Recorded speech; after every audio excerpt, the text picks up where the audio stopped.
the gazetted past copy, the vote and proceedings of the House of Representatives, and also went an extra mile to look at the vote and proceedings of the Senate of what was harmonized. Mr. Speaker, honorable colleagues, what I passed on this floor is not what is gazetted. Mr. Speaker, honorable colleagues, I have all the copies, but I'm coming under privilege because I was here, I gave my vote, and it was counted, and I'm seeing something completely different. Your observation is noted and action will be taken. Well, that is the origin of the new wave of interests and conversations around the new tax laws billed for takeoff a few weeks down the line. Now, the original objective of the tax laws, as many people may be aware of, is to simplify the system and boost revenue. I mean, according to Mr. Yedele, we had laws that date back pre-independence, but now all of them have been, sort of upgraded. So on the one hand, there are those who believe that indeed it is a journey between the National Assembly's harmonized version and the other end, which is from the harmonized version to the presidency, from the harmonized version to the secretariat where it is typed, then from the point of typing to the point it gets to the presidency, and then from the presidency to the Ministry of Information, whatever happened, if anything happened, that is one. Another leg, conversation that some people are raising, is could this be a strategy by some other people who are already feeling like this new tax reforms will not be in their favor? Is this their own way of fighting back? Well, two gentlemen joined us this morning to have a conversation around this. Dr. Chukwuemeka Eze is a tax expert and former chairman, Tax Appeal Tribunal in Southeast Zone. He joins us from our studio in Lagos. Thank you so much for joining us this morning, Dr. Eze. Thank you, Ayo, for inviting me.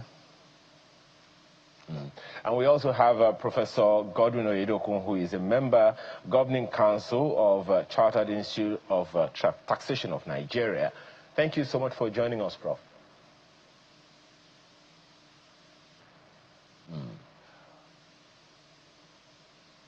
Okay, well, we'll come back to you in a moment, Professor, because we can't quite hear you yet. But let's begin with you, Dr. Eze. How do these controversies surrounding that's coming up after such a wonderful job that the Presidential Committee on the Fiscal Reforms did to work on those tax laws, upgrade them, update them, and all of that? Well, incidentally, you were also a part of that team. So how did you receive this news making the rounds? And do you see any truth to any of the allegations, particularly coming from the National Assembly? Thank you, Ayo. And I want to appreciate you for... Dr. Eze, that's for you. I want to appreciate you for dashing me doctor. I'm yet to be one. But be that as it may, okay. And the main issue is that I wasn't, I was surprised. Let me say so, that I was surprised that the allegation came, but I also was not too surprised because humanum est errare, to err is human. If there are errors in human conduct, it's only God that cannot make mistakes. So anything that concerns man and errors are identified, I take it as a normal thing. So that's why I said I will not be too surprised if there are errors somewhere. The thing is, investigation will reveal whether the error was intentional, deliberate, or otherwise. And I think investigation is still ongoing. The Senate is yet to take a position on the matter. The House of Reps already have a 7-man committee that are investigating the matter, and their 1 week will run out, I think, on Christmas Day. So we are expecting the outcome. A lot of reactions have come up emotionally, and one will need to sift the grains from the chaffs. So it's something, it's a process. So there is a complaint on the ground coming from the hollow green chambers of the National Assembly. It's not something one should quickly dismiss. And it is not yet time to begin to crucify people over the allegation when investigation had not been concluded. So I think it should remain in the realm of allegation and it should be investigated. And I know that if we get to the truth, definitely the National Assembly and the executive arm of government will do the needful to ensure that we get the ball rolling. But certainly, I don't think the allegation will be sufficient enough not to kickstart the implementation of the tax reforms. By the last time I checked, all the provisions mentioned were not up to 10. And the total number of provisions in the 4 tax reform acts, we have 203 in the Nigeria Tax Act, apart from the 14 schedules. We have 148 in the Nigeria Tax Administration Act, apart from the 5 schedules. We have 61 sections in the Joint Revenue Board of Nigeria Establishment Act and about 3 schedules. Then in the Nigeria Revenue Service Act, we have about 40-something, around 43 sections, and up to not less than 3 to 4 schedules. So on the whole, you discover we have about 400, not less than 400 sections.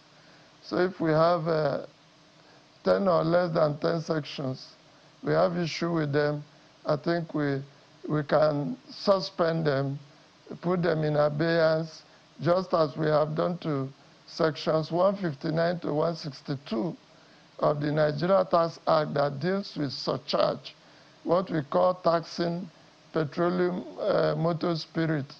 So the tax that is supposed to be done on PMS, when Nigerians cried out, the Federal Minister of Finance said, okay, sections 159 to 162, amounting to Chapter 7 of the NTA, we will not kickstart it in January 2026.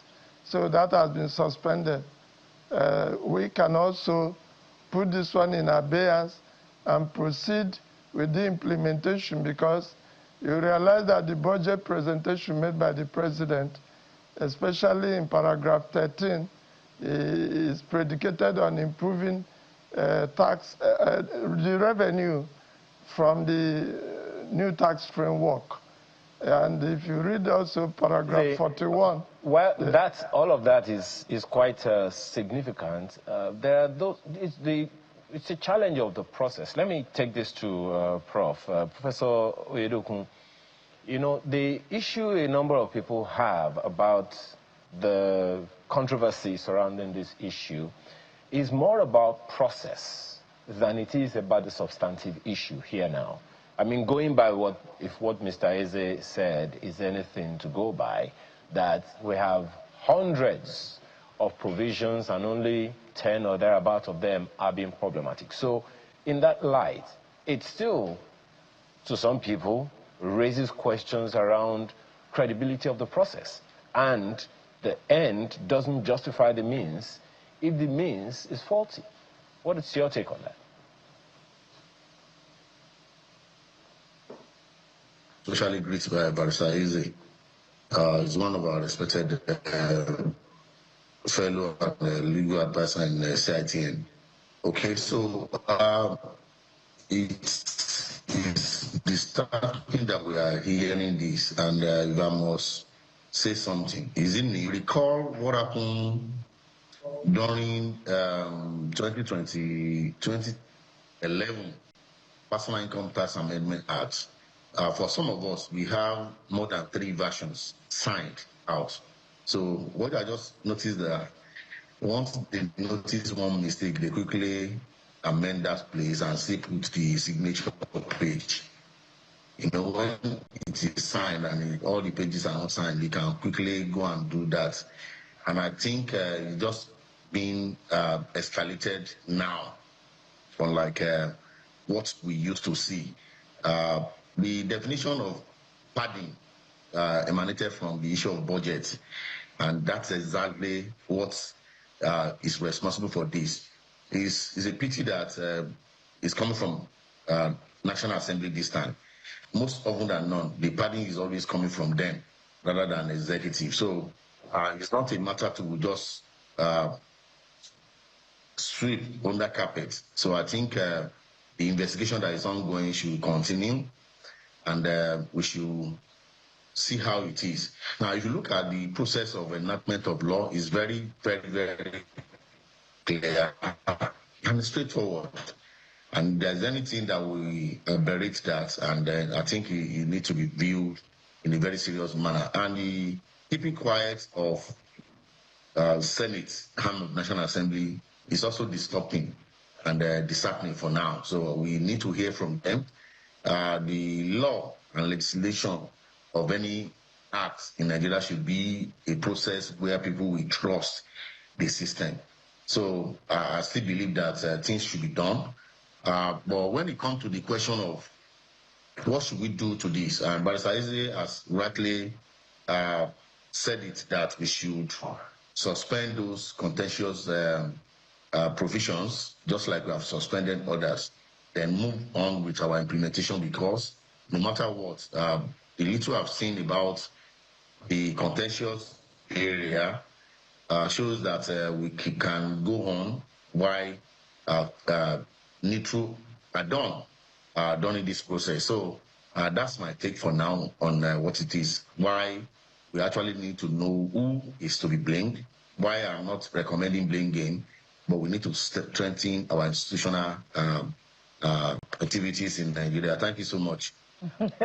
Well, you know, it's almost as though you're re-echoing the words of Mr. Oyedele, where he says that the absence of the officially certified harmonized bill passed by the National Assembly is actually what the issue is. And then he says, even if it is established that there have been substantial alterations to what the National Assembly passed, he says his view is to identify those provisions, they're not part of the law, then implement the law as passed by the National Assembly while addressing the issues as to how they got there in the first place. But Prof, I wanted you to help us understand something else that Mr. Oyedele said.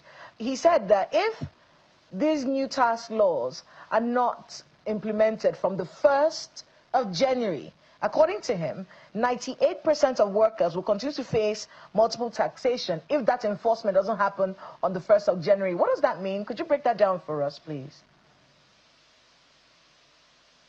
So many careless statements from some portions of the Nigerians.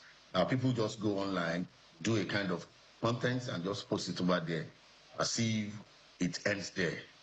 Somebody will just say, next year you will pay more taxes. I've not seen any provision of this current, the new law that puts pressure more on some of our levels in terms of our level indicator of economy.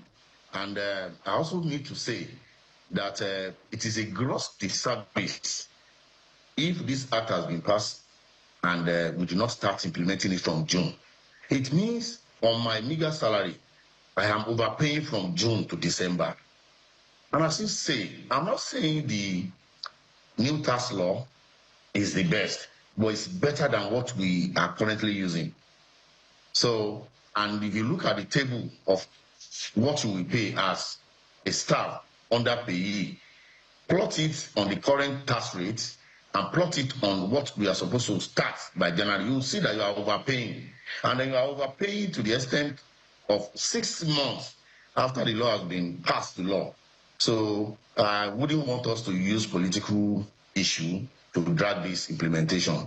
I am not supporting whoever under executive power that is responsible for these discrepancies. But I'm just saying any political shenanigans that will make us to continue to pay what we are paying now. I listened to one of your one of your guests saying that the minimum underpay is 800 and the minimum wage is about 840.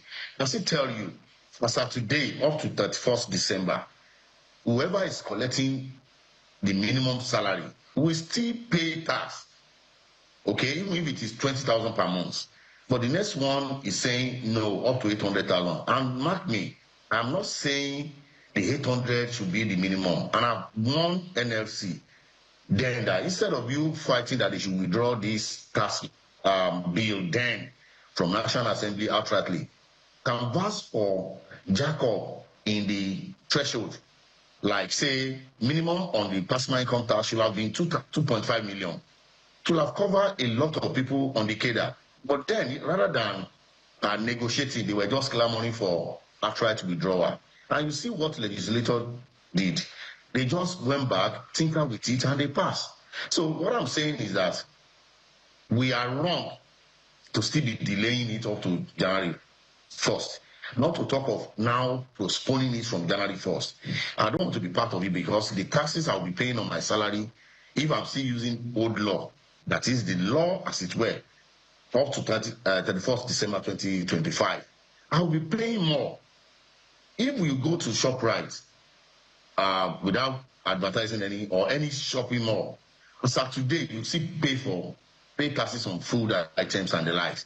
But by the time this new law is implemented, you will not pay on them. So why do we want to continue to postpone evil day because of the fact that some certain elements in the country wanted to politicize everything?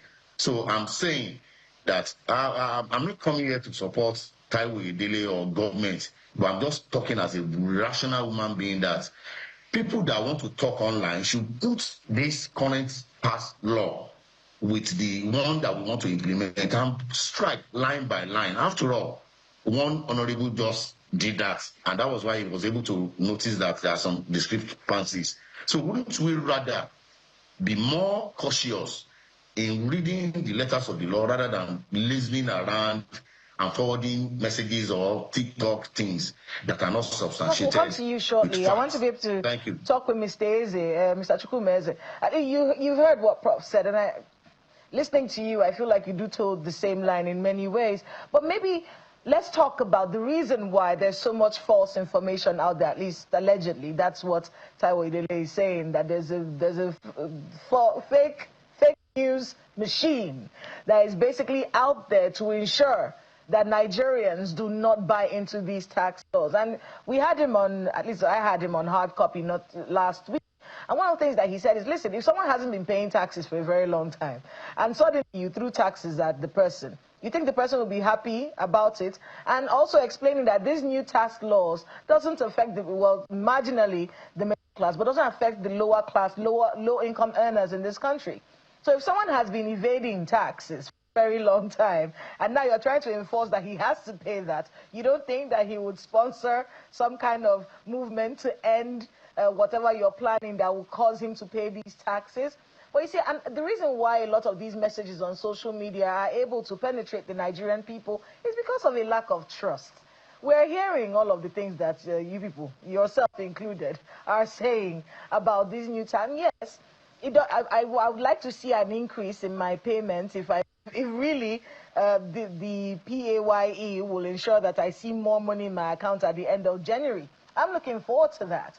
But how can you buy the trust of the Nigerian people, seeing as they've been failed by government for so very long?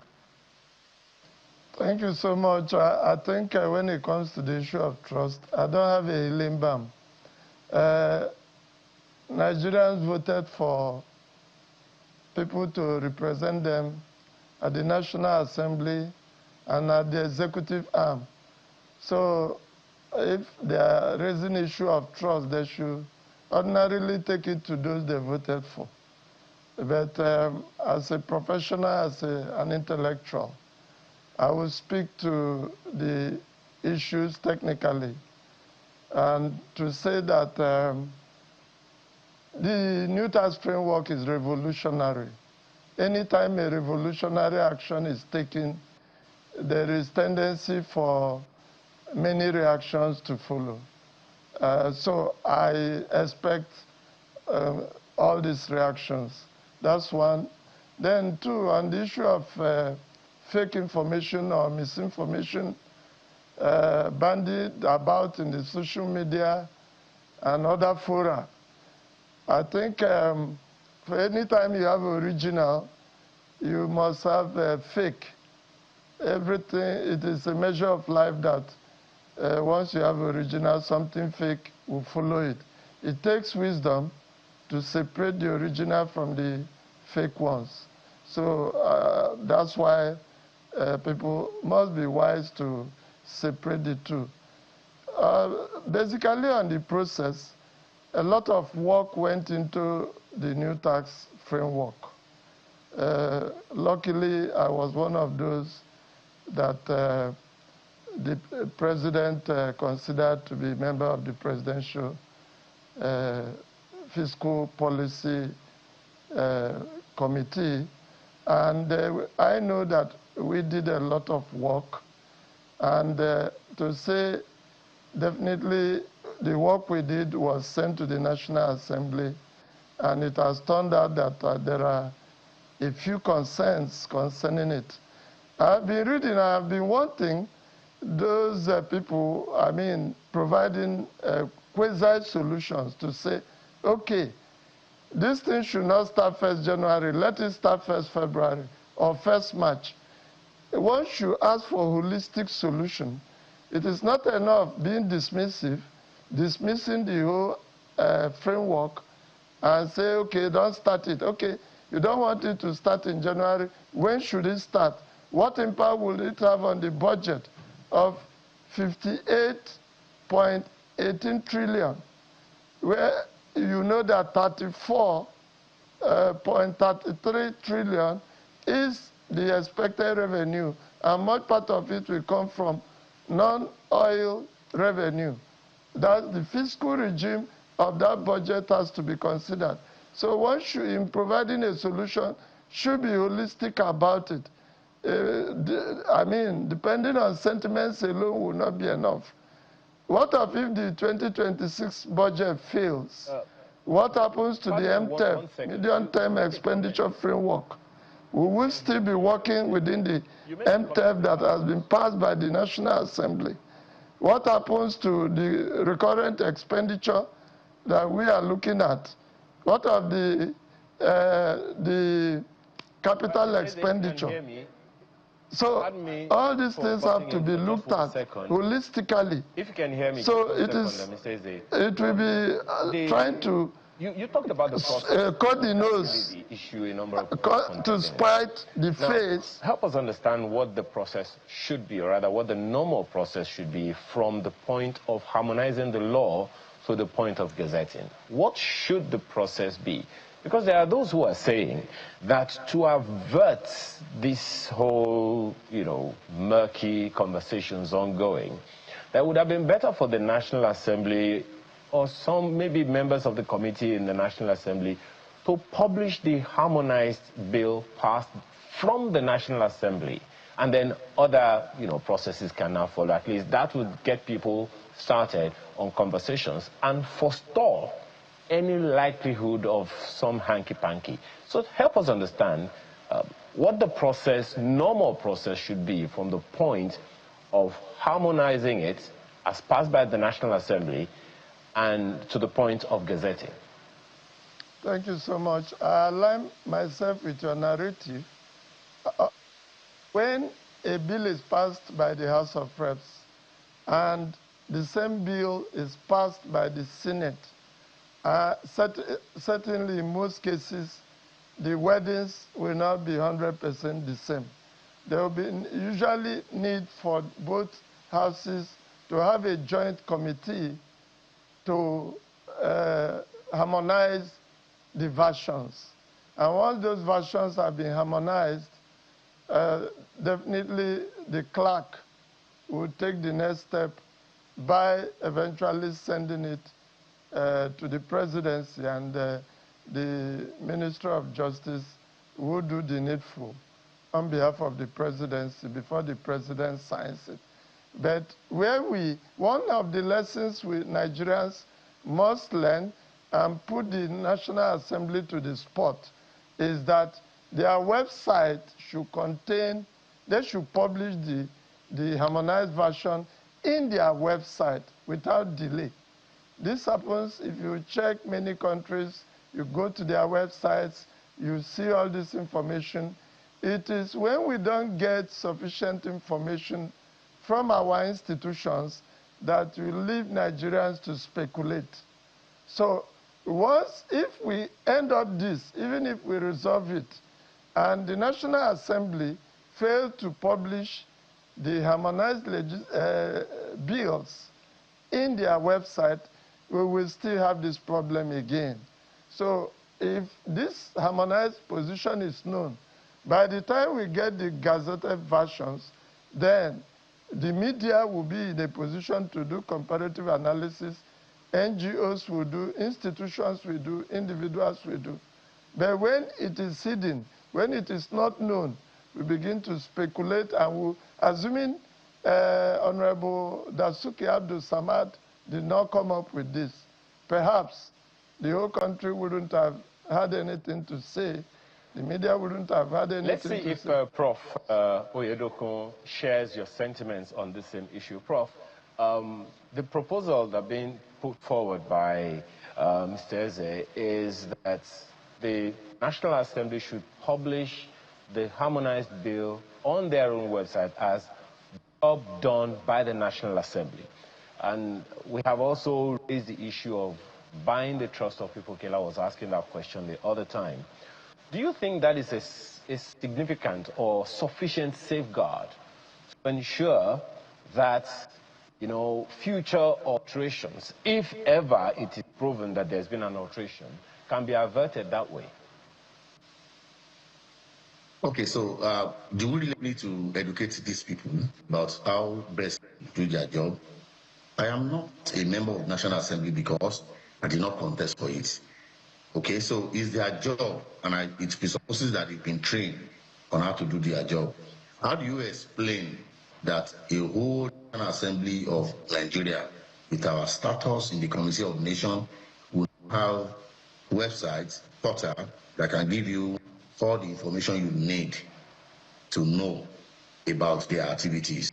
I want to tell you, as a fraud examiner and forensic accountant, that fraudulent activities thrive in complexity. Okay, so when things are shrouded in secrecy, it brings about commission of fraud and the like. So this kind of fraud is legislative fraud, or I don't know, but the issue is that when you are supposed to give information and you are not giving, it is an act or omission. And when it is deliberate, in order for some set of people to be symmetrically gain from their knowledge of the truth, then you put the other party in jeopardy.